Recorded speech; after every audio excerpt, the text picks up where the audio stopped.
guys, welcome to our channel at Carnival with Subrata. আজকে ড্রয়িংটা আমি করব। তো আজকে আমি রবীন্দ্রনাথ ঠাকুরের একটি ড্রয়িং করতে চলেছি।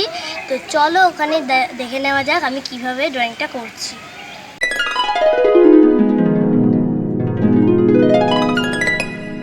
আজকে ড্রয়িংটা খুব ভালো হতে চলেছে, তো পুরোটা দেখুন। আশা করি ভিডিওটা ভালো লাগবে। ভিডিওটা ভালো লাগলে সবাই লাইক করবেন। ভিডিওটা দেখতে থাকুন। দেখা হচ্ছে ভিডিওর শেষ পার্টে।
ভিডিওটা ভালো লাগে লাইক করবেন, কমেন্ট করবেন এবং সাবস্ক্রাইব করবেন এবং বন্ধুদের সাথে শেয়ার করবেন। তো আজকের ভিডিও এই পর্যন্ত, পরবর্তী ভিডিও আসার সময়। তো এখন টাটা।